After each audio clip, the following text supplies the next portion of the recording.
अब ना इसे क्विक देखो, बहुत ही सिंपल चीज़ है। जापान में 1990s में थोड़ा सी आ गई स्टैग्नेशन। स्टैग्नेशन मतलब इकोनॉमी रुक गई। इन्फ्लेशन नहीं थी, लेकिन स्टैग्नेशन तो थी। अब बहुत सरकार वहाँ पे चाहती है कि ना कि इकोनॉमी ग्रो करे, ग्रो नहीं कर रही। सरकार उसके लिए वहाँ का जो रिजर्व बैंक है ना, जो उनका सेंट्रल बैंक है, वो सस्ते लोन कर देता है, बहुत सस्ता, कि 1% पे लोन ले लो। जिसको 1% लोन, 1% लोन, 0% लोन भी आ गया, कि आप 100 रुपये ले जाना और हमें 101 लौटा देना, हमारे को बस इतना इंटरेस्ट चाहिए। तो जापान में इसलिए शुरू हुआ कॉन्सेप्ट ऑफ लूज मनी या इजी मनी। लूज, लूज में डबल ओ आएगा, सॉरी, ये अदरवाइज सिंगल ओ वाला लूज कौन सा होता है? खोने वाला। व्हाट वी लूज, ये है लूज मनी या फिर इजी मनी का कॉन्सेप्ट शुरू हुआ जापान में, कि सस्ता पैसा जनता को देते हैं, जनता खर्च ही करेगी, खर्च करेगी तो इकोनॉमी अपने आप बढ़ेगी, लोग नए नए प्रोडक्ट बनाएंगे कि जनता जाके खर्च कर रही है और पैसा। लेकिन ऐसा नहीं हुआ। उल्टा जापानियों ने क्या करना शुरू कर दिया, यूएसए की मार्केट में पैसा लगाना शुरू कर दिया। ठीक है, बोरो करते थे वो जापान के बैंक से, जापान के बैंक से येन में बोरो करते थे, है ना, बोरोइंग होती थी येन में, जापान की करेंसी येन है, येन में बोरो करते थे।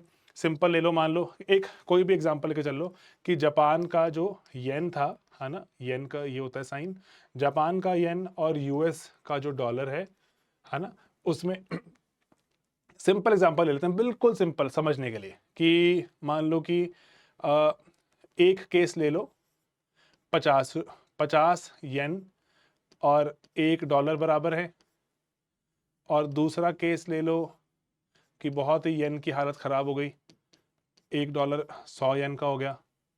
तीसरा ले लो कि येन बहुत ही मजबूत हो गया, 25 येन का $1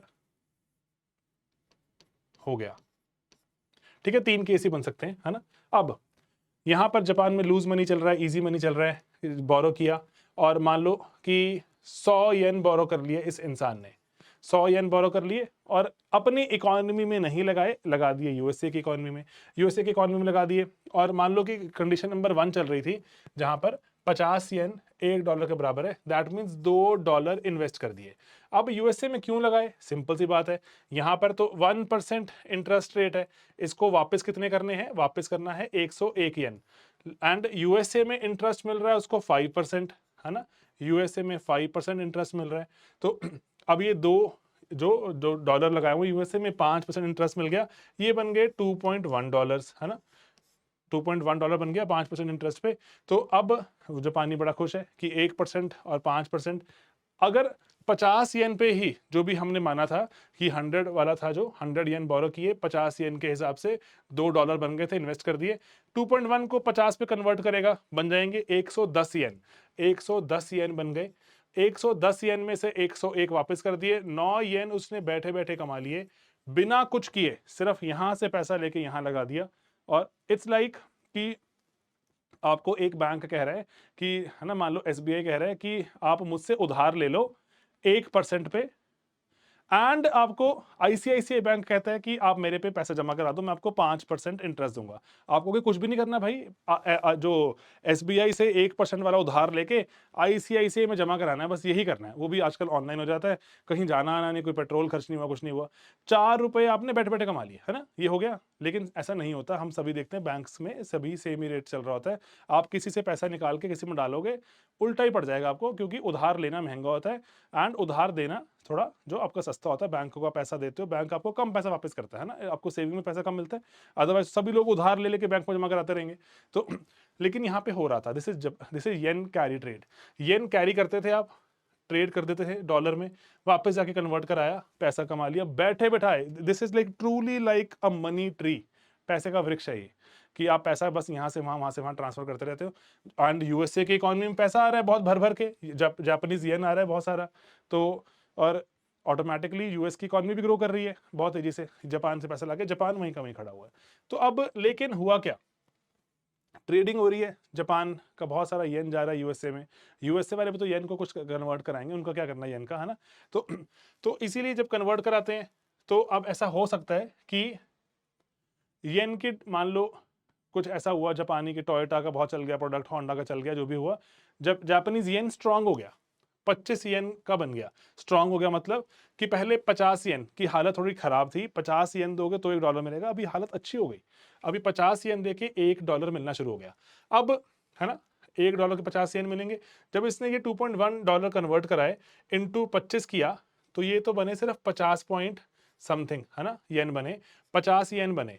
50 येन, अरे भाई वापस तो 101 करने थे, अब क्या करूं, जेब से पैसा डालना पड़ेगा। तो यहां पे हम बोलते हैं yen carry trade has become negative.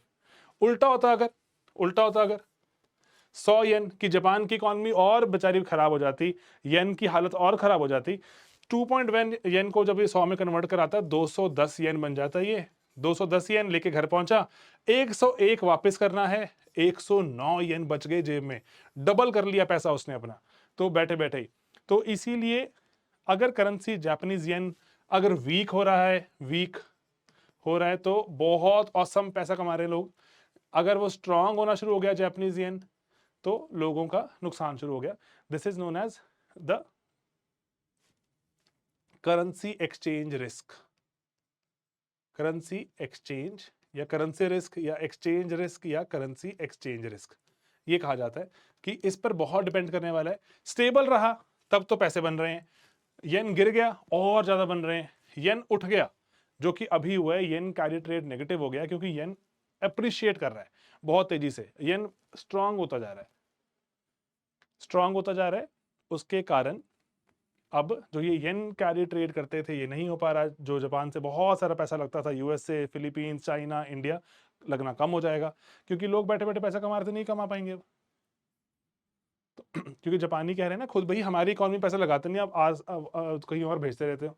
तो अकॉर्डिंगली, और वातनाबेज क्यों कहते हैं, बिकॉज इट की बहुत सारी ना जैसे जापानीज औरतें थी, वो उन्होंने सबसे पहले शुरू किया था 1990s में वातनाबेज, और एक कम्युनिटी को ही आप मान लो तो, और उन्होंने सबसे पहले शुरू किया था।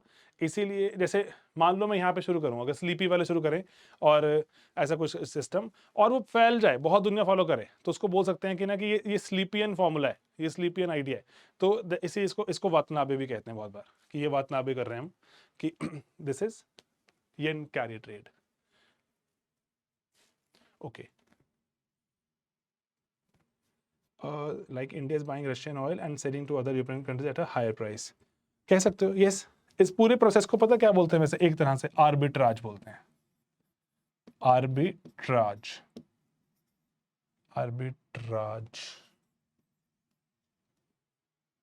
कि एक जगह से पैसा निकाल के दूसरी जगह डाल दिया, एकदम फ्री का पैसा बन रहा है आपका। तो आर्बिट्राज अपॉर्चुनिटीज ढूंढते रहते हैं लोग। सिंपल पता है आर्बिट्राज कहाँ एग्जिस्ट करता है, कि आप अगर बीएससी में स्टॉक लेके एनएससी में बेच देते हो, उसमें भी आर्बिट्राज होता है। इतना तेज कंप्यूटर चाहिए होते हैं, उसमें अगर एक एक सेकंड का डिले आता है लोगों को नुकसान हो जाता है, क्योंकि प्राइसेस तो जल्दी मैच कर। रिलायंस का शेयर ही है, वो तो मान लो 100 रुपये का 100 का होना चाहिए दोनों जगह पे। रिलायंस का शेयर मान लो बीएससी में था 99.8 रुपीज का, एनएससी में चल रहा है 100 का, तो एक सेकंड में लेकिन करेक्ट हो जाएगा वो, है ना। जितने तेज कंप्यूटर इंटरेक्ट करेंगे उतना तेज होगा। लोग इतने हाई पावर्ड कंप्यूटर्स रखते हैं, ये आर्बिट्राज अपॉर्चुनिटी एक्सप्लॉइट करते रहते हैं। 99.8 का लिया, यहाँ पे 100 का सेल कर दिया, और बहुत बड़े ट्रेड पे किया। जैसे आजकल प्लेटफॉर्म्स हैं जो कि सिर्फ 10 रुपये 15 रुपये चार्ज करते हैं पूरे ट्रेड का, चाहे लाख रुपए का ट्रेड हो चाहे जितने का। तो आप मास लेवल पे स्टॉक ट्रेड करते हो from one exchange to another and you make money. This is arbitrage. ये तो जापानीज येन ट्रेड हो, चलो बहुत बड़े लेवल की बात है। ओके, ठीक है गाइज, तो मिलेंगे कल और पब्लिक फाइनेंस खत्म कर लेंगे। ऑल राइट, ठीक है जी, मिलते हैं कल। Take care, bye bye and have fun.